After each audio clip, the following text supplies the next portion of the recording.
what would you like? You want to be left-footed.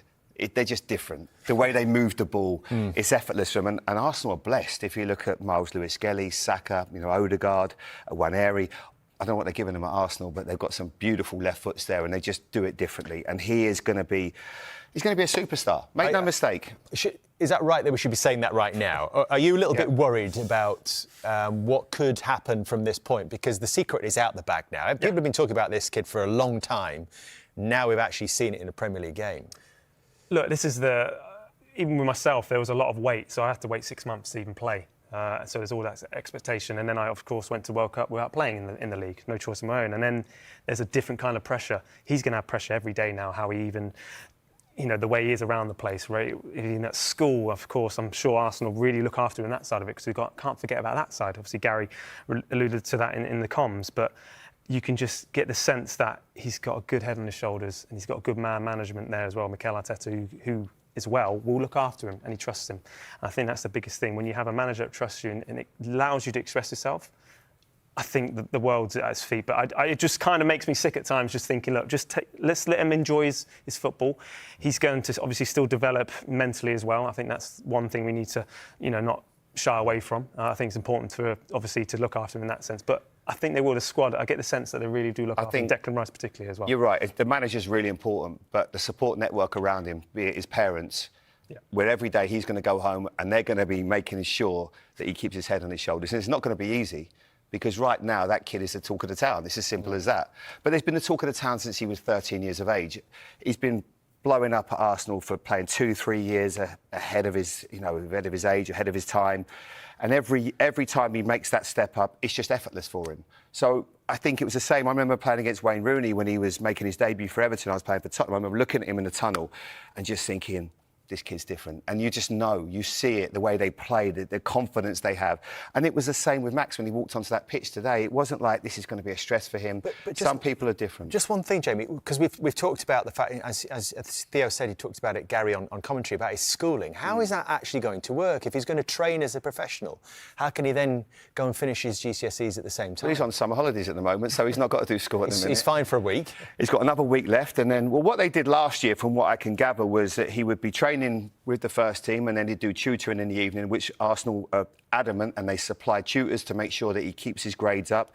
I know his parents are going to be pretty militant with him. They're going to be on him. They're going to make sure that he comes out of the school with the best that he can. I can only speak from experience. I was sort of playing first team football at 16. The last thing on my mind was my schooling, and I didn't exactly have a mum and dad that would push me because they just wanted me to be footballers. But I'm not going to say that you should do that at home, by the way. That's not. But we would never have guessed. Oh, thanks. But I think that from Max's perspective, and Arsenal will make sure that he does all the academics that he can while making sure that he carries on with the football trajectory that he is. And you have to balance it, because next year he will still go back to school. He'll have to do his exams, because they don't homeschool him at say, like maybe Chelsea do. They go to school and then they come into training. But there will be a fine balance there. And then obviously the following year he'll sign on his scholarship terms, and then when he's 17 he'll sign as a pro. So he's still got a year and a half before he can sign a pro deal at a football club, and he's already made his professional debut. It's pretty scary, but as I said, I'm pretty confident in what I'm saying here. This isn't a typical 15-year-old. This is a very unusual player that we're watching. But just one more on this, Theo. It was the ideal circumstance to bring him on today, wasn't it? They'd lost a couple of players with injury, so maybe the hand was forced a little bit today, but they were comfortable in the game. There was plenty of time left in it as well for him to sort of showcase his talents. Do you think Mikel Arteta might just pull the reins back in a bit now?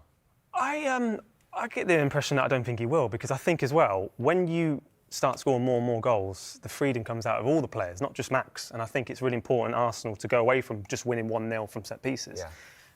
They score 2, 3, 4 goals. Obviously, it helps with the league itself, but it just lets you just loosen it, lets you express yourself. I think it's really good to see. Let's put it this way, right?